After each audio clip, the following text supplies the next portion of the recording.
जब हम कोई भी चीज़ खरीदते हैं, दुनिया में कोई भी चीज़ जब हम परचेज करते हैं, the first thing we check is whether that thing is working properly और नॉट। कहीं उसमें किसी प्रकार की कमी तो नहीं है, कहीं उसमें किसी प्रकार के एरर्स तो नहीं है, कहीं उसमें किसी प्रकार की गड़बड़े तो नहीं है। So good evening everyone, the topic today which you are talking about is something which is known as audit of ERP systems.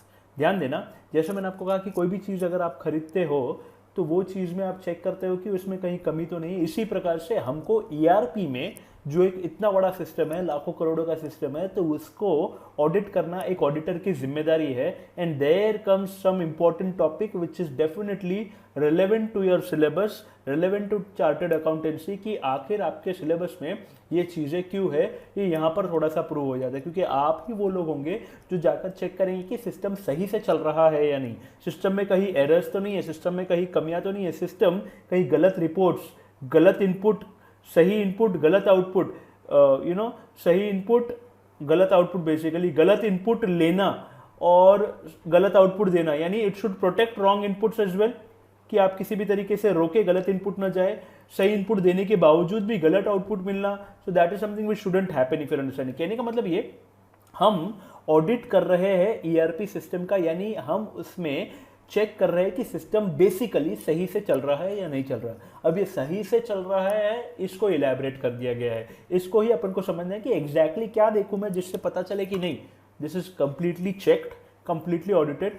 Working fine now. So जब अपना ये चैप्टर 2 स्टार्ट होता है ऑफ ईआईएस बेसिकली, तो वहां पर अपन starting में 3 प्रकार के व्यूज देखते हैं, accountant view, auditor view and owners view, if you remember anything or if you have seen those things. So auditor का व्यू क्या होता है कि चेक करना whether there shouldn't be any kind of errors in the system. वहां पर लिखा हुआ था कि balance sheet and profit and loss account should be checked to make sure that it is error free, there are no errors in the system. तो auditor की जिम्मेदारी क्या है कि गलत चीज अगर हो गई, अगर सिस्टम ही गलत काम कर रहा है, तो the auditor would be caught कि what did you audit, you didn't check it properly, you should have seen those things, you should have seen whether the controls are properly there or not। कहने का मतलब ये कि गलत चीज, काम गड़बड़ होना, चीजें सही से नहीं चलना, इसके लिए दुनिया में कंट्रोल्स लगाए जाते हैं। अपन भी चाहते हैं, अपना सिलेबस कहता है कि सही होना यानी क्या होना, अपना जो ईआरपी सिस्टम है, ये 3 प्रकार के एडजेक्टिव्स यहां यूज किए, आप ध्यान में लेना। ये जो ऑडिट ऑफ ईआरपी सिस्टम, ये अगर सवाल एग्जाम में आता है बेसिकली, तो ये 3 हिस्सों में आंसर डिवाइडेड है। सुनते जाना मेरी बात ध्यान से। Initial part which I am talking right now, not very important because it is not very well elaborated. They have just given us the terms, we need to write the terms। अंदर का जो explanation है वो हम assume कर सकते हैं कि शायद यही होगा। आप और मैं दोनों राइट हो सकते हैं, आपका भी अजम्पशन और मेरा assumption, because nothing is elaborated. So हमको टर्म्स ध्यान में रखने होंगे कि क्या बोलना चाह रहा है। यानी पहला हिस्सा कुछ कंट्रोल्स नामक चीज में डिवाइडेड है। सेकेंड हिस्से में कुछ क्वेश्चंस आते हैं जो ऑडिटर पूछेगा कि इस सिस्टम में ये ऐसा है या नहीं है। और फिर जो थर्ड हिस्सा है वो सबसे इंपॉर्टेंट हिस्सा है, जिसको बोलते हैं ऑडिटिंग एस्पेक्ट्स, जहां पर वो डेटा और फंक्शंस ऑडिट करने की कोशिश करेगा कि सही से काम कर रहा है या नहीं। So depending upon the number of marks, the most important part which could come in the exam would be the third part, but we have to make sure that we complete it in a comprehensive way and we write it properly in the my summary. हम तो शुरुआत से शुरुआत करेंगे, भले तीसरा part बहुत ज्यादा इंपॉर्टेंट हो, लेकिन कम इंपॉर्टेंट है या फिर थोड़ा सा इलैबोरेटेड नहीं है, फिर भी ये तो हमको देखना ही पड़ेगा। जो भी स्क्रीन के ऊपर आ रहा है, इसको मैंने सिस्टमैटिक तरीके से अरेंज करने की कोशिश की है एक छोटे से चार्ट के फॉर्म में। आप भी इसी तरीके से लिखना ताकि याद आसानी से हो। Basically at the end of the day, even if you understand, even if you better understand, you have to make sure that you remember it so that you are able to write it. तो कहने का मतलब ये कि अपना syllabus कहता है कि जब भी आप ऑडिट करने जाओगे किसी भी ईआरपी सिस्टम का, एक सॉफ्टवेयर का, एक एप्लीकेशन का, basically it could be any, मैंने आपको स्कूल के बारे में भी बताया कि आप है ना, you can have an ERP in a school as well. मैं स्कूल का नाम इसलिए ले रहा हूँ क्योंकि स्कूल एक ऐसी जगह है जिससे आप एसोसिएटेड थे। मैं मैन्युफैक्चरिंग ऑर्गेनाइजेशन की बात करूँ, मैं ट्रेडिंग ऑर्गेनाइजेशन की बात करूँ, तो it would be difficult to understand the system because you haven't been a part of it, even if I have been a part of it or even if I have made or seen such systems. So I'll try to relate it with something which you have seen because ERP is ERP. It is applicable to all types of organization.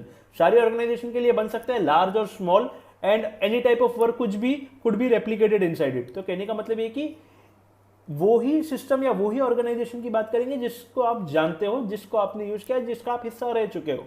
सो अपना syllabus कहता है कि अगर जब हम audit करेंगे तो objectives यही होंगे कि अपन देखेंगे कि कंट्रोल सही से है या नहीं। पूरी बात सुनना, पूरी बात होने पर समझ में आएगा। 3 शब्द अपन को ध्यान में रखने होंगे। द 3 एडजेक्टिव्स आर कि आपका ईआरपी सिस्टम एक्यूरेट होना चाहिए, आपका ईआरपी सिस्टम कंप्लीट होना चाहिए, आपका ईआरपी सिस्टम ऑथराइज्ड होना चाहिए। इस प्रकार की इंफॉर्मेशन उसने प्रोड्यूस करनी चाहिए। एक्यूरेट, कंप्लीट, ऑथराइज्ड, ये एक जनरल स्टेटमेंट आप ध्यान में रख सकते हो। ईआरपी सिस्टम ताकि क्या है वो अपने लिए जो इंफॉर्मेशन हो वो सपोर्टिव बने और है ना अपन को सही समय पर भी वो जानकारी मिले ताकि डिसीजन ले सके। गड़बड़ ना हो, गड़बड़ नहीं होना इसका मतलब क्या, एक्यूरेट होना। एक्यूरेट यानी क्या, जो भी देखो इसको अपन बहुत सारे दृष्टिकोण, बहुत सारे पॉइंट ऑफ व्यू से, पर्सपेक्टिव से देख सकते हैं। अपन एक जनरल पर्सपेक्टिव रख रहे हैं, ध्यान देना। एक्यूरेट यानी क्या, किसी प्रकार की कैलकुलेशन में गड़बड़ न हो। If it is calculating the invoice basically, तो उसमें किसी भी प्रकार से वो जो एडिशन हो रहा है, सब्ट्रैक्शन हो रहा है, मल्टीप्लिकेशन हो रहा है, सारी चीजें सही से हो। If your understanding, if I do it in a calculator and if I see it in the ERP का सिस्टम, दोनों मैच होने चाहिए कि हाँ सिस्टम सही चल रहा है। तो एक तो एक्यूरेट होना चाहिए, आधी अधूरी जानकारी नहीं होनी चाहिए कि है ना आधा प्रिंट हो गया, आधा काम हुआ, सिस्टम कहीं तो अटक गया। It should be complete comprehensive solution. Customer आए तो सारी चीजें वो सिस्टम कर उसको दे दे। ऐसा नहीं कि है ना आधा हम मैन्युअली कर रहे हैं, आधा हम सिस्टम के थ्रू कर रहे हैं। This everything should be there, क्योंकि ईआरपी बोलता है मेरे अंदर सारी चीजें आ सकती है आपके ऑर्गेनाइजेशन की, आप मेरे को कस्टमाइज कर सकते हो आपके हिसाब से। तो एक तो एक्यूरेट, एक कंप्लीट शब्द आया है और एक ऑथराइज्ड। ऑथराइज्ड का मतलब क्या होता है कि राइट इंसान ने ही राइट काम करना चाहिए, राइट इंसान को ही हक होना चाहिए वो काम करने का। कोई भी इंसान, जैसे मैं अगर बिग बाजार में जाऊं, मैं अगर डीमार्ट में जाऊं, किसी भी स्टोर में जाऊं, मैं मेरा प्रोडक्ट जो खरीद रहा हूं मैं खुद होकर वहां पर स्कैनिंग कर मेरा बिल नहीं बनाता हूं, मेरा इनवॉइस नहीं बनाता हूं, अगर आप समझ रहे हो, मेरी रिसीट नहीं बनाता हूं। ये वही बंदा बना सकता है जिसको हक है उस सिस्टम में लॉग इन करने का। इसी प्रकार से आपका ईआरपी सिस्टम तब जाकर पूरा सही माना जाएगा, या अपन बोल सकते हैं कि yes it is working properly when 3 things accurate, complete and authorised, if you understanding. So आप ये कब जानोगे, ये कैसे पता चलेगा कि ये एक्यूरेट है, कंप्लीट है, ऑथराइज्ड है? इसके लिए दुनिया में making sure that the system is working properly. System में वो नहीं होना जो नहीं होना चाहिए, गड़बड़ नहीं होना, एरर्स नहीं होना, प्रॉब्लम्स नहीं होना, मिस्टेक्स नहीं होना, जितना हो सके कम होनी ये चीजें। इसके लिए कंट्रोल्स लगाए जाते हैं। अब कंट्रोल्स का मतलब क्या, कि गलत चीजों को रोकने के लिए basically undesired events are usually stopped from this, are tried to stop from this. So undesired event क्या हो सकता है कि some person trying to access into someone else's account, user name और पासवर्ड है, ये एक प्रकार का कंट्रोल है। ओटीपी है, ये एक प्रकार का कंट्रोल है। मैं किसी और के घर में नहीं जा सकता या ऑर्गेनाइजेशन में नहीं जा सकता गलत टाइम पे, या फिर मुझे हक नहीं है उस रूम में जाने का। लॉक्ड डोर्स है, यू नो, अलार्म सिस्टम्स है, कैमराज है, इफ यू अंडरस्टैंडिंग। इलेक्ट्रिसिटी चली जाए तो इन्वर्टर्स है, जनरेटर्स है, बैकअप है of the data which you do, अगर डेटा खराब हो जाए तो। ये सारे कंट्रोल्स है जिससे क्या होगा, आपका काम अगर गड़बड़ भी आई ना तो भी उस गड़बड़ से लड़ लेगा, if you understanding. So we have to make sure that these all controls are put in place. यानी कहने का मतलब है कि एज एन ऑडिटर आप क्या चेक करोगे कि कंट्रोल्स है या नहीं, जिससे जिससे आप ये देखो कि वो ईआरपी सिस्टम कंप्लीट रहे, ओके, एक्यूरेट रहे और ऑथराइज्ड रहे। ये कंट्रोल से ही तो पता चलेगा, अगर आप ध्यान दे रहे हो। एक्यूरेट में we will make sure that the calculation is proper. ऐसा किसी प्रकार का कंट्रोल अपन उस सिस्टम को कंपेयर करेंगे अपने कैलकुलेटर से और सॉफ्टवेयर को कंपेयर करेंगे, अगर आप समझ रहे हो। ओके, कंप्लीट में वी विल मेक श्योर कि अपन ऐसा कंट्रोल लगाए कि पूरा स्टार्ट से लेकर एंड तक वो इनवॉइस प्रिंटिंग तक सारा काम ठीक से करे, अगर आप समझ रहे हो। उसमें किसी भी प्रकार से वो अटके ना, इफ यूर अंडरस्टैंडिंग। ऑथराइज में we would make sure that we can have some kind of user ID and password to make sure कि वो ऑथराइज रहे, अगर आप ध्यान दे रहे हो। तो 3 प्रकार के क्वालिटीज अगर आपके ईआरपी के सिस्टम में रही तो अपन बोलेंगे कि ये ईआरपी का सिस्टम सही से काम कर रहा है। 3 प्रकार के कौन से, एक तो एक्यूरेट, एक तो कंप्लीट और एक ऑथराइज्ड। ऐसा आपको ये 3 शब्द ध्यान में रखना होगा, जिससे क्या है कि जो जानकारी अपन को वो देगा अपन उसके पर विश्वास कर सके, अपन को सही समय पर मिल सके, अगर आप समझ रहे हो, और किसी भी प्रकार से वो अपन को ऑर्गेनाइजेशन को सपोर्ट कर सके डिसीजन लेने में। यानी कहने का मतलब ये कि 3 प्रकार के शब्द के बाद अपन वो देखेंगे ओवर हियर। मैंने आपको कहा कि आंसर 3 हिस्सों में डिवाइडेड है। तो पहला हिस्सा जो है वो बोलता है कि कंट्रोल्स, आप ये चेक करोगे कि कंट्रोल सही से लगे या नहीं लगे।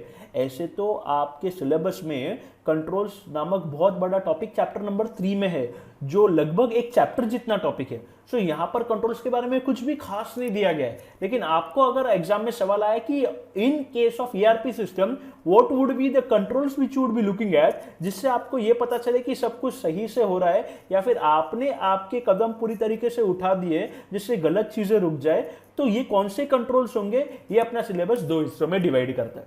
ध्यान देना, आपको स्क्रीन के ऊपर भी दिख रहा होगा, दो हिस्सों में ये कंट्रोल्स डिवाइड करता है। ये कंट्रोल सही से लगे रहे, दैट मीन्स व्हाट कि आपका जो सिस्टम है, ईआरपी सिस्टम है, सॉफ्टवेयर है, ये एक्यूरेटली काम करेगा, ये कंप्लीट काम करेगा, इसमें किसी भी प्रकार से बीच में ये अटकेगा नहीं, ये एरर देगा नहीं, ये प्रॉब्लम्स क्रिएट नहीं करेगा, कस्टमर को किसी भी प्रकार से निराशा नहीं होगी, अगर आप समझ रहे हो। और ये सिस्टम किसी भी प्रकार से राइट इंसान को ही सिस्टम में एक्सेस देगा, ऑथराइज तरीके से काम करेगा, अगर आप समझ रहे हो। तो तीन प्रकार के क्वालिटीज अगर आपको अचीव करनी तो कंट्रोल सही होने चाहिए। अब कंट्रोल सही होना, इसके लिए आपको जानना पड़ेगा कि क्या क्या कंट्रोल्स हो सकते हैं। बेसिकली इसको दो हिस्सों में क्लासिफाई किया है, एकदम बेसिक रखा है, डिटेल में नहीं गए हैं।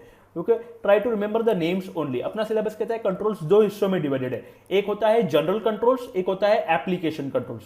ध्यान देना, ऐसे बहुत बड़ा क्लासिफिकेशन है चैप्टर नंबर 3 में, 50 to 60 पेजेस के कंट्रोल्स दिए हुए हैं, और ये जनरल कंट्रोल्स, ये एप्लीकेशन कंट्रोल्स सब वहां पर इलेबोरेटेड है। अपन तो सिर्फ ऊपर ऊपर से एक्सप्लेनेशन समझेंगे और एग्जैक्ट नाम थोड़े से याद रखने की कोशिश करेंगे, ताकि क्या आपका आंसर बराबर से जम जाए मॉड्यूल के हिसाब से, अगर आप ध्यान दे रहे हो। तो कहने का मतलब है कि कंट्रोल्स दो हिस्सों में divided, specifically talking about ERP. Okay, नहीं तो खतरनाक क्लासिफिकेशन है उसका चैप्टर 3 में। ईआरपी की अगर बात आए और उसमें कंट्रोल्स की बात आए तो दो हिस्से, एक जनरल, एक एप्लीकेशन। अब थोड़ा सा ध्यान देना, जनरल का मतलब होता है कि जनरल जो शायद है ना, शायद यानी सब जगह पर वो एप्लीकेबल हो। It is like very common, if you're understanding, which could be there at each and every place।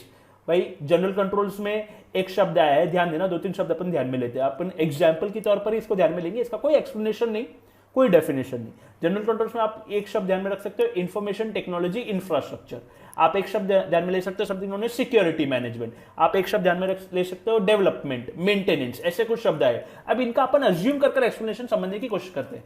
IT infrastructure यानी जो आपके आईटी के इक्विपमेंट्स होंगे, भाई हार्डवेयर होंगे, वो कंप्यूटर होगा, वो मॉनिटर होगा, वो कीबोर्ड होगा, वो बायोमेट्रिक सिस्टम्स होंगे, ये सारे जो इंफॉर्मेशन टेक्नोलॉजी, वो कैमराज होंगे, ये सब ठीक से प्रॉपरली वर्क करने चाहिए।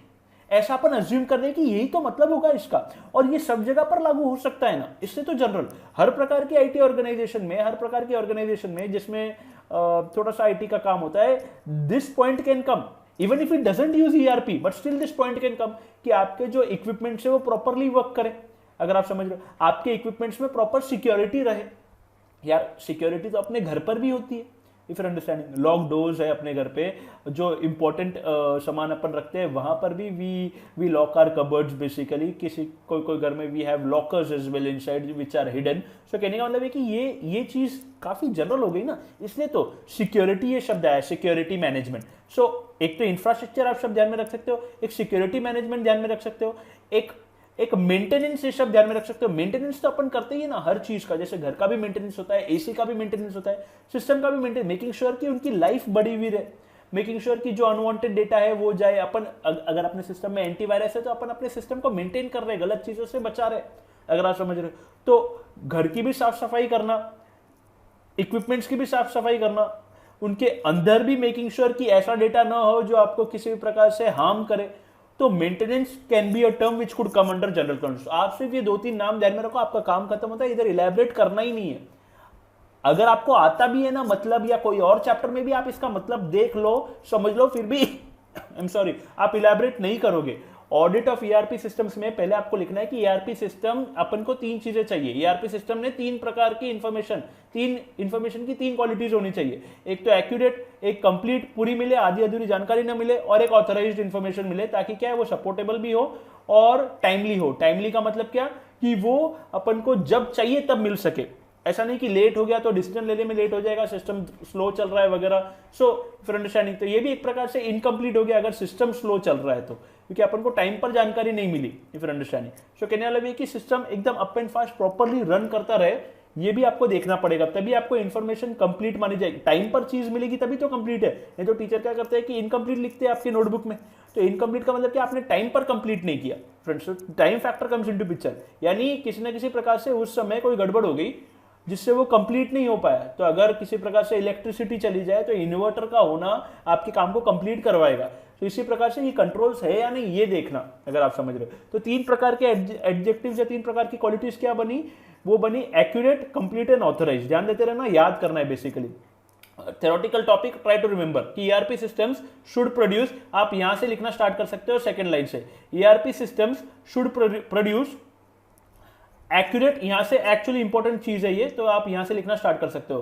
पहली line doesn't matter, for this can become the first point, ERP system should produce accurate, complete and authorised information that is supportable and timely, ऐसा। ओके, उसके बाद ईआरपी में ये अचीव करने के लिए ये आप कैसे अचीव करोगे, this could be achieve, this could be accomplish with the help of controls. भाई कंट्रोल्स क्या हो सकते हैं, 2 प्रकार के, एक तो जनरल कंट्रोल्स, एक application controls. General is applicable everywhere, you know all types of organisation can have this. क्या एक ऑर्गेनाइजेशन में सिक्योरिटी हो सकती है, हर प्रकार के ऑर्गेनाइजेशन में, हाँ जहां पर कंप्यूटर नहीं है ना वहां पर भी तो सिक्योरिटी होती है, वहां पर भी सिक्योरिटी गार्ड हो सकते हैं, वहां पर भी तो लॉक सिस्टम हो सकता है, वहां पर भी तो कैमराज हो सकते हैं, वहां पर भी तो बायोमेट्रिक सिस्टम हो सकता है, अगर आप समझ रहे हो। तो कहने का मतलब है कि ये चीजें अगर वो ईआरपी नहीं है तो भी जनरल कंट्रोल्स लागू है, तो जनरल एक बहुत ही कॉमन चीज हो गई। तो आप उसमें 2 से 3, 3 से 4 शब्द आपके हिसाब से उठा लेना, उतना ही उठाना, क्योंकि ज्यादा याद रखना मुश्किल हो जाता है एंड में, और ये इतना ज्यादा इंपॉर्टेंट नहीं है इस सवाल के लिए। मेन पार्ट आगे आएगा, अगर एग्जाम में सवाल बना तो मैक्सिमम चांसेस कि आप वो मेन पार्ट लिखोगे।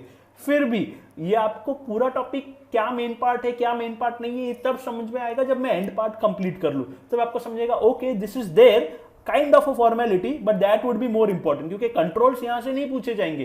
कंट्रोल्स एक बहुत बड़ा टॉपिक है चैप्टर नंबर 3 में, वहां से पूछे जाएंगे अगर इनको कंट्रोल्स ही पूछने हैं तो, अगर आप समझ रहे हो। तो ऑडिट ऑफ ईआरपी में वो हिस्सा ज्यादा इंपॉर्टेंट रहेगा। फिर भी आप समझ लो कि ईआरपी में 2 देखो, याद तो इसी को भी करना है उसी तरीके से। ओके, समय दे रहे हैं तो कोशिश करना कि किसी भी तरीके से कुछ छोड़े नहीं आप। General controls, application control. General controls would be like information technology, infrastructure, ये ध्यान में रखो, सिक्योरिटी मैनेजमेंट ये सब ध्यान में रख सकते हो, मेंटेनेंस ये सब ध्यान में रख सकते हो, मॉनिटरिंग, क्या मॉनिटरिंग होती है सब जगह, everything can is monitored if you are understanding, even if there is system, even if there is no system, even if there is ERP, even if there is no ERP, we basically monitor the employees। हम देखते हैं कि employ किस तरीके से काम कर रहे हैं, कहीं गड़बड़ तो नहीं हो रही है, कहीं वो डेटा एंटर करने में प्रॉब्लम्स तो क्रिएट नहीं कर रहे हैं, कहीं एरर्स तो नहीं हो रही है, कहीं किसी प्रकार की चोरी तो नहीं कर रहे हो, if you are understanding. So customers भी अपन मॉनिटर करते हैं कि कहीं कुछ ऐसी चीज उठाई नहीं जा रही जो उसने नहीं लेनी चाहिए, उसको हक नहीं है, फिर understand. So we have all the controls to make sure that we monitor. Cameras basically monitor करते हैं कि ना उस ऑर्गेनाइजेशन में किसी प्रकार से गड़बड़ तो नहीं है, वो सिक्योरिटी गार्ड सो तो नहीं रहा है, ये भी तो जनरल कंट्रोल हो गया। सो उसको पता है कि कैमरा है, ऊपर वाला सब देखता है, सो मॉनिटरिंग कुड बी डन। इसी प्रकार से सिस्टम के अंदर भी मॉनिटरिंग हो सकती है। अंदर जैसे आप फेसबुक पर अगर गए होंगे तो वहां पर एक्टिविटी लॉग बनता है, अगर आपने देखा है। लॉग का मतलब क्या, मैंने क्या क्या किया सिस्टम में, उसकी पूरा एक डिस्क्रिप्शन, क्रोनोलॉजिकल ऑर्डर में what all things I did in the system. मैंने कहीं पर लॉग इन करने की कोशिश की ना किसी और के अकाउंट में और मैं अनसक्सेसफुल रहा, वो भी उस लॉग में आएगा। तो ये भी एक प्रकार की मॉनिटरिंग होगी जहां पर एम्प्लॉयज को मॉनिटर किया जा सकता है कि वो सिस्टम पर कहां पर क्लिक कर रहे हैं, क्या क्या करने की कोशिश कर रहे हैं, if you are understanding. So monitoring can be an aspect which could be there at each and every type of organisation, इसलिए इसको जनरल कंट्रोल में लिया गया। तो information technology, infrastructure, security management, okay, monitoring, development, software जब बनेगा तब making sure कि राइट कंट्रोल्स लगे हुए रहे कि ताकि वो सॉफ्टवेयर एक्सेप्टेबल हो। अगर कोई चेंजेस होते हैं, अगर कोई एनहेंसमेंट आते हैं, अगर कोई मार्केट में बदलाव आता है तो वो उसमें इंक्लूड हो ताकि सॉफ्टवेयर सही तरीके से डेवलप हो। एक आया है सॉफ्टवेयर एक्विजिशन, अक्वायर करो तो वेंडर को ध्यान में लो कि वो प्रॉपरली सपोर्ट देगा, वो एक्सपीरियंस है, उसको चीजें आती है, वो गड़बड़ नहीं करेगा, क्योंकि ये बहुत बड़ी चीज कर रहे हो आप। If you are taking an ERP system, यानी आप एक बहुत बड़े प्रोजेक्ट के लिए जा रहे हो जिसको 1 से 4 साल लग सकते हैं। Making sure that the vendor is right, अगर वेंडर खराब है तो आपको कोई नहीं बचा सकता उस प्रोजेक्ट को खराब होने से। सो ये सॉफ्टवेयर एक्विजिशन, डेवलपमेंट, ये 2 शब्द आप और ध्यान में रख सकते हो। आप कोशिश देखो यहां पर दिया हुआ भी, these controls apply to all systems. ये जनरल कंट्रोल्स जो है बेसिकली हर प्रकार के सिस्टम को अप्लाई करता है। यानी मोटा मोटी अभी तक आंसर क्या बना, it should produce accurate, complete and authorised information that is supportable and timely. Basically आपको accurate, complete and authorised information ये ध्यान में रखना है किसी भी हालत में, और ये अचीव किया जा सकता है कंट्रोल्स के बलबूते पे। कंट्रोल्स 2 हिस्से, एक तो होगा जनरल कंट्रोल, एक होगा एप्लीकेशन कंट्रोल। जनरल में 2 से 3 से 4 चीजें, एक तो information technology, infrastructure, just write it down, no explanation needed. Okay, security management हो सकता है, डेवलपमेंट हो सकता है, मेंटेनेंस हो सकता है। अगर डेवलपमेंट लिख रहे हो तो पहले आप सॉफ्टवेयर एक्विजिशन लिखते हो और फिर डेवलपमेंट लिख सकते हो। अक्वायर करना यानी किसी राइट वेंडर के पास जाकर वो चीज कहने की कोशिश करना कि we want to purchase this or we want to implement this, and developing it would be a bigger stage basically. तो सॉफ्टवेयर एक्विजिशन ऐसा भी हो सकता है कि अपन बना बनाया सॉफ्टवेयर उठाए या मार्केट में जो सॉफ्टवेयर है वो उठाकर इंप्लीमेंट करने की कोशिश करें। तो software acquisition, development, maintenance, information technology, infrastructure, security management, मैंने भी आपके साथ ही लर्न करने की कोशिश की। आप भी ये 4 से 5 पॉइंट ध्यान में रखना कि जनरल कंट्रोल्स में ये चीजें आएगी। तो जनरल कंट्रोल्स अगेन अपना सिलेबस कहता है ये आपको ऐसा कैसा लिखना है, ओके। इसको शॉर्ट में कंसाइज मैनर में बताया गया ताकि कंफ्यूज ना हो आप और आपका आंसर रेडी हो किसी भी हालत में, you are able to retain it in your mind. इसी तरीके से चार्ट बनाकर इसको खत्म करना अच्छे से। कंट्रोल, जनरल कंट्रोल्स अगेन 2 हिस्सों में डिवाइडेड है, एक होता है मैनेजमेंट कंट्रोल्स और एक होता है एनवायरमेंटल कंट्रोल्स। इतना सा ही कंटेंट है जनरल रिलेटेड। मैनेजमेंट में देखो, मैनेजमेंट कंट्रोल्स क्या होंगे, ये ऑर्गेनाइजेशन में, अब ये जनरल पॉइंट है, हर ऑर्गेनाइजेशन में किसी ना किसी प्रकार के पॉलिसीज, प्रोसीजर्स होंगे। यार पॉलिसी क्या हो सकती है कि यार एनीथिंग, नियम, रूल्स बेसिकली। तो क्या ये पॉलिसीज हर ऑर्गेनाइजेशन में होगी? हाँ, डेफिनेटली हर ऑर्गेनाइजेशन में होंगे, तभी तो इसको जनरल कंट्रोल्स में बोला गया है। तो क्या आपके ऑर्गेनाइजेशन में पॉलिसी रही, क्या आपके ऑर्गेनाइजेशन में जनरल कंट्रोल्स रहे, तो क्या हम ये बोल सकते हैं कि अपनी ऑर्गेनाइजेशन एरर से बचेगी, कमियों से बचेगी, गलत काम होने से बचेगा? इफ यूर अंडरस्टैंडिंग, तो सिक्योरिटी है तो गलत काम होने से बच रहा है, अगर आप समझ रहे हो। आपके आईटी इंफ्रास्ट्रक्चर अगर सही से काम कर रहा है यानी आपके सिस्टम बिगड़ेंगे नहीं, अगर आप ध्यान दे रहे हो। अगर आपके सिस्टम ठीक से मेंटेन हो रहे हैं यानी कहने वाले कि उनकी लॉन्ग लाइफ रहेगी। अपन गाड़ी की भी तो सर्विसिंग करते हैं, बाइक की, कार की, why do we do it? ऐसा हो सकता है ना कि even if you do not service it, it will still run, but the life, you know, the life would decrease. अगर आज 2,000 रुपए में 4,000 रुपए में सर्विसिंग कर रहे हो, नहीं करते हो, तो कल शायद 10,000 का खर्चा है। यानी कहने वाला भी कि आपने मेंटेनेंस ठीक से किया नहीं, आपने जनरल कंट्रोल पर ध्यान नहीं दिया, बड़ा नुकसान हुआ, काम भी अटक गया, 4 दिन के बदले 10 दिन गाड़ी खराब हो गई। If your understanding, so making sure that you implement these things generally, these are general life से भी रिलेट कर सकते हैं अपन। तो जनरल कंट्रोल्स 2 हिस्सों में डिवाइडेड, एक होता है मैनेजमेंट और एक होता है something known as environmental. Management में बोला गया है कि yes, every organisation would be creating some kind of policies and you know how to implement those policy would be procedures. Policy में अपन ने बोल दिया कि अपना काम ये किसी भी हालत में 30 दिन में होना चाहिए, अगर आपने ऐसा बोला है, कुछ भी ऐसा नियम है, तो प्रोसीजर में आप क्या करोगे, वी वुड मेक श्योर कि नहीं, no employees would be given more than 2 holidays, ऐसा प्रोसीजर होगा। तो कहने का मतलब है कि नियम बना दिया और फिर उसको इंप्लीमेंट करने के स्टेप्स बना दिए, और फिर प्रैक्टिसेस करके एक शब्द आता है जो इंप्लीमेंटेशन होता है एक्चुअली। आपको तो 2 शब्द इसमें ध्यान में रखने हैं कि भाई ये डील करते हैं पॉलिसी एंड प्रोसीजर से। तो हर ऑर्गेनाइजेशन में पॉलिसीज एंड प्रोसीजर्स हो सकते हैं कि आपको इतने दिनों से ज्यादा छुट्टी नहीं मिलेगी, आपको इतने बजे ऑर्गेनाइजेशन में आना ही है काम पर, अगर आप लेट हो गए तो किसी न किसी प्रकार का फाइन रहेगा। हमारे ऑर्गेनाइजेशन में किसी प्रकार से रिफंड नहीं होता है कस्टमर्स को, इतने से ज्यादा अमाउंट आप ट्रांसफर नहीं कर सकते, इतने ट्रांजैक्शन कर सकते हो आप एक टाइम पर, इफ यूर अंडरस्टैंडिंग। सो कहने का मतलब ये कि दी इज इन गुड्स के ऊपर refund amount won't be there, like you see various kind of policies, you go to Flipkart, you would be able to find various policies which are there on their home page only. You click on there, you would be able to find her goods के related, हर product के related there would be policies uploaded कि भाई इसको 10 दिन लगेंगे, अगर आपको return करवाना है तो इसके पैसे नहीं आएंगे, इसके पैसे आएंगे, food items won't be return. तो ये पॉलिसी जो बनी है हर ऑर्गेनाइजेशन बना रही है। अरे यार, एक छोटे ग्रोसरी शॉप भी बनाती है। तो कहने का मतलब है कि वो मैनेजमेंट कंट्रोल्स है बेसिकली, जिससे क्या है कि आपने सोच समझकर ये कदम रखे कि अगर आपका अटेंडेंस 75% से कम एक ही जगह पर होता है, तो अपन को ये पता है कि ये स्टूडेंट पढ़ नहीं पाएगा, ये पढ़ नहीं रहा है, इज नॉट सीरियस, और खुद का भी is not serious, so let him not allowed for the exam, because school का भी, ऑर्गेनाइजेशन का भी नाम खराब होगा and he definitely won't be able to answer. और अगर वो 75% से ज्यादा कर लेता है अटेंडेंस, तो कहने का मतलब है कि he would be able to study as well, definitely वो पढ़ाई करेगा। ये हमने देखा है रिसर्च में कि यार 80% से ज्यादा अटेंडेंस वाले पास हुए ही है। So that is something where these policies can also be based on past experiences. तो हर ऑर्गेनाइजेशन में मैनेजमेंट कंट्रोल्स तो होंगे, कुछ नहीं लिखना, एक्सप्लेनेशन, इलैबोरेशन, एग्जांपल्स, इतना ध्यान में रखना। 2 शब्द ध्यान में रख लो, organisation policies and procedures. Planning अगर आप चाहो तो लिख सकते हो। तो मैनेजमेंट कंट्रोल्स होंगे, जो जनरल कंट्रोल का एक पार्ट है जिसको बोलेंगे ऑर्गेनाइजेशन पॉलिसीज एंड प्रोसीजर्स। तो डील विद ऑर्गेनाइजेशन, कॉमा हटा देना basically, deal with organization policies procedures and so on you can write. And planning is something which could also be written. Planning हर organization करती है कि अपन future में what all things which you are going to do, this is there in every organization. वो भी एक प्रकार का कंट्रोल ही है, जिससे अपन क्या है कि हर तरीके के डिफिकल्टी के लिए, हर प्रकार के एरर के लिए, हर प्रकार के प्रॉब्लम्स के लिए we are ready if your understanding. So you can write 2 to 3 words, policies, procedures, information.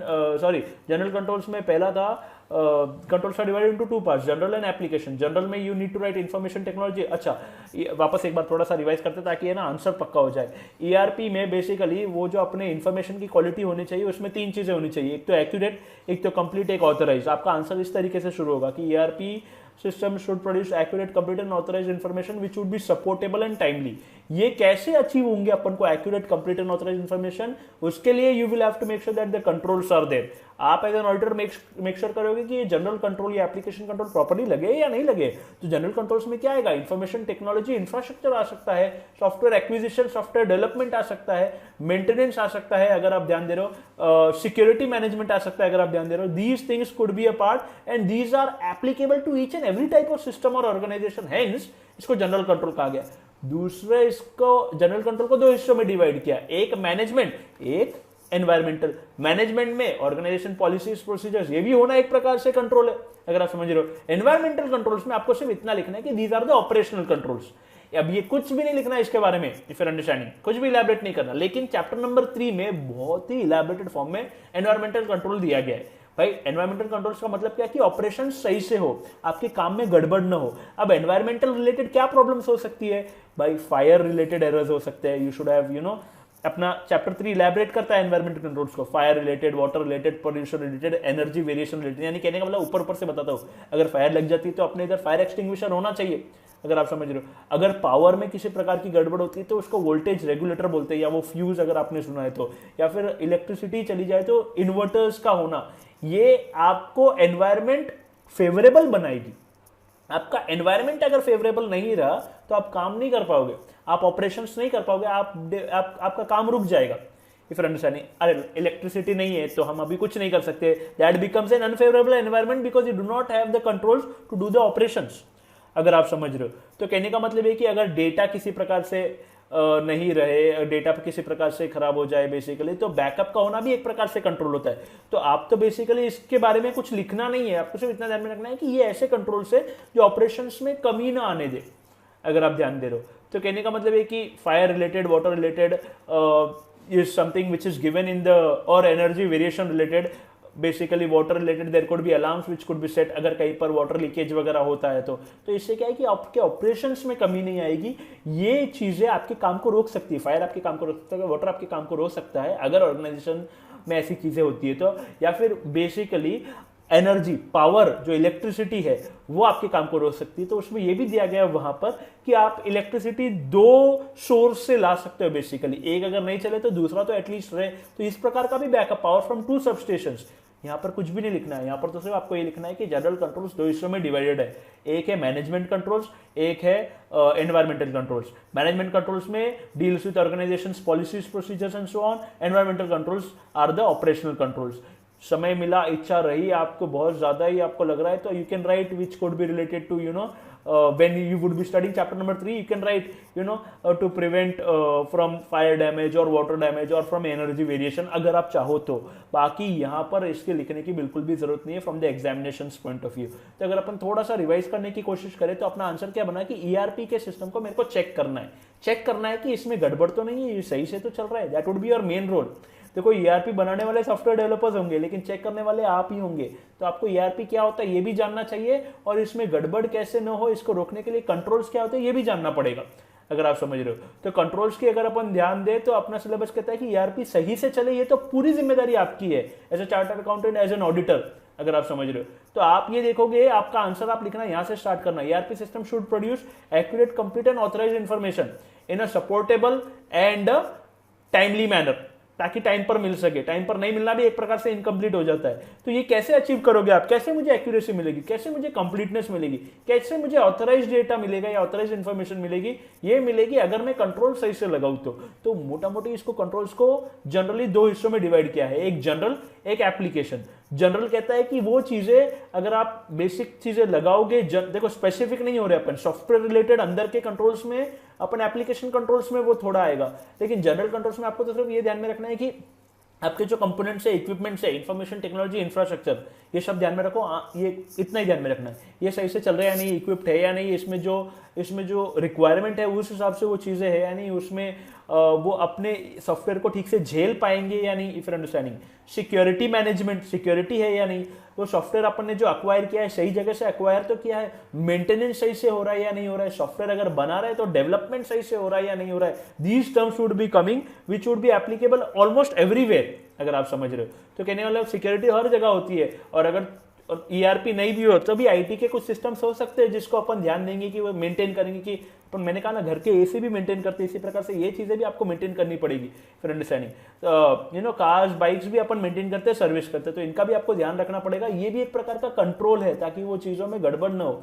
तो आपको देखना पड़ेगा कि regularly are the systems are well equipped with security software to make sure that unauthorized access or any errors or mistakes or problems do not come। ये आप देखोगे, अच्छा ये चीज़ें इंस्टॉल्ड है, अच्छा ये आप ऐसा पूछ सकते हो, आपके सिस्टम में टोरेंट क्या कर रहा है, बेसिकली ये तो एक इलीगल सॉफ्टवेयर है, ये तो नहीं होना चाहिए। तो that is something which could B आपने कंट्रोल क्यों नहीं लगाया। नहीं तो ऐसा हो सकता है कि आपके सिस्टम में किसी न किसी प्रकार से कोई केस हो जाए, कोई पायरेसी कर ले। तो that is something which you could see inside the system and you could come to know कि यार इसमें किसी न किसी प्रकार से सिक्योरिटी के इश्यूज है, इफ यूर अंडरस्टैंडिंग।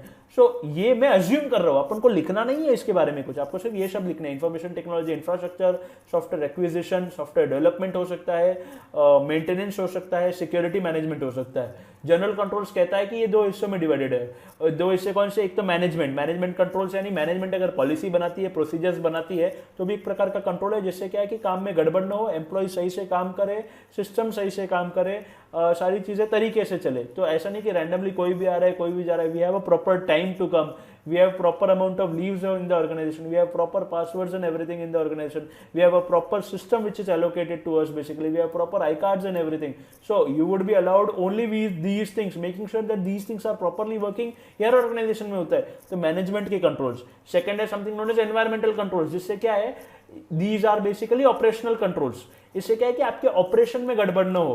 कहने का मतलब है कि एनवायरमेंट फेवरेबल होना चाहिए, जिससे क्या है कि आपके काम करने में गड़बड़ न हो। आपके पास सब कुछ है लेकिन एनवायरमेंट फेवरेबल नहीं है तो you won't be able to work. आपके यहाँ पर इलेक्ट्रिसिटी नहीं है, पावर कंजम्पशन प्रॉपरली नहीं चल रहा है, पावर में फ्लक्चुएशन है बेसिकली, तो वो अगर आपने इक्विपमेंट्स नहीं लगाए हैं, आपके सिस्टम बहुत ज़्यादा बर्न हो रहे हैं बेसिकली, बहुत ज़्यादा हीट के कारण, you should have air conditions maintain. तो ये सारी चीज़ें बेसिकली मेंटेन करना। जैसे एक फेसबुक का डेटा सेंटर होता है, डेटा सेंटर मतलब कि एक बहुत बड़ी जगह जहाँ पर बहुत सारे सर्वर्स है, तो वहाँ पर एनवायरमेंटल रिलेटेड बहुत सारे इश्यूज आ सकते हैं। उन सर्वर्स का एक टेम्परेचर मेंटेन करना होता है, तो वहाँ पर भी they have proper air condition, they have proper heaters, depending upon basically एक पर्टिकुलर टेम्परेचर मेंटेन करने के लिए वो चीज इनपुट करते हैं डिपेंडिंग अपॉन आउटसाइड का एनवायरमेंट कैसा है। तो नहीं तो वो सर्वर्स जल जाएंगे बेसिकली अगर बहुत ज्यादा हीट अगर उनमें चली जाती है बेसिकली। तो कहने का मतलब है कि वो चीजें आप रखोगे, आप पावर जनरेटर्स रखोगे कि अगर कुछ गड़बड़ हो जाए तो पावर जनरेटर्स इमीडिएटली अंदर आकर अपना काम शुरू कर ले जैसे इलेक्ट्रिसिटी ऑफ हो, ताकि किसी प्रकार से काम अटके ना। इफ यूर अंडरस्टैंडिंग, बैकअप रखना भी एक प्रकार का कंट्रोल है, so that you are able to run even if the data gets corrupted. तो मैनेजमेंट आपको इलैबोरेट नहीं करना है, आपको सिर्फ इतना ध्यान में रखना है कि एनवायरमेंटल कंट्रोल्स में दो चीजें, एक होगा मैनेजमेंट कंट्रोल्स में दो चीजें, देख रहा था आप ध्यान दे रहे हो या नहीं, मैनेजमेंट कंट्रोल्स में दो चीजें, एक होगा जनरल कंट्रोल्स में दो चीजें, एक होगा मैनेजमेंट कंट्रोल्स, एक होगा एनवायरमेंटल कंट्रोल्स। इनका फर्दर कोई क्लासिफिकेशन नहीं है, बस आपको ध्यान में रखना है कि ऊपर से controls are divided into two parts, एक जनरल एक एप्लीकेशन। ओके, यानी your left hand side could be this one general, this one application. General again divided into two parts, management if you are paying attention, and there is something which is known as environmental। okay, management में policies procedures, environment में operational controls. इतना लिखकर आपको ये हिस्सा आपको खत्म करना है। एप्लीकेशन कंट्रोल का छोटा सा हिस्सा अपन अगले पार्ट में देखेंगे और थोड़ा सा रिवाइज भी करेंगे। ओके, तो अगर एक बार आखिरी बार अगर अपन खत्म करने की कोशिश करें तो ईआरपी के सिस्टम तब जाकर सही होगा जब उसमें accurate, complete and authorize information मिले। वो कब मिलेंगे? जब आपके सिस्टम में कंट्रोल्स होंगे। वो कौन चेक करेंगे? एज एन ऑडिटर आप चेक करोगे। कंट्रोल्स दो हिस्सों में डिवाइडेड है, जनरल और एप्लीकेशन। जनरल कंट्रोल्स का कहना है कि इसमें basically infrastructure, security management, development, software acquisition, maintenance which are applicable to all systems, ये आएगा। और इसके भी दो पार्ट है जनरल के, एक मैनेजमेंट और एक एनवायरमेंटल। मैनेजमेंट भी सब जगह एप्लीकेबल है, हर ऑर्गेनाइजेशन में पॉलिसीज प्रोसीजर्स होते ही है। So policies procedures would be coming in this, and environmental में मेकिंग श्योर कि आपका ऑपरेशन किसी भी प्रकार से बिगड़े ना। आपके यहाँ पर इन्वर्टर का होना भी एक प्रकार से एनवायरमेंटल कंट्रोल है, जिससे क्या है कि आपका डे टू डे ऑपरेशन नहीं बिगड़ेगा. So these could be general because these could be applicable everywhere. You would be looking at the general controls whether they are there according to the organization properly or not, and then you would be looking towards something known as application controls. इससे आपका auditing of ERP पूरा नहीं होगा, लेकिन आप इससे जवाब लोगे, इसको properly एक checklist में बनाओगे, हाँ ये है ये नहीं है, और फिर आप recommend करोगे improvements के लिए, and then आप उसको you would be telling him that you know the organization that it is proper, it is working properly, or you can tell him that put these things inside this so that it works properly. तो या तो आप recommendation दोगे improvement के लिए, या तो आप बोल दोगे कि यार ये absolutely perfect है. So that would depend upon what do you see in the organization and whether the things are properly implemented or not. So in the next part we would be looking at the application controls and some questions which the auditor would be asking just to make sure that the things are working properly or not. ये सारी चीजें आपके ERP system में है या नहीं, ये सवाल पूछेगा और जवाब लाने की कोशिश करेगा. सवाल के जवाब के हिसाब से वो आपकी ERP के सिस्टम को either it would be giving a thumbs up or it would be telling you to improve the system. Alright, so see you in the next part. Thank you.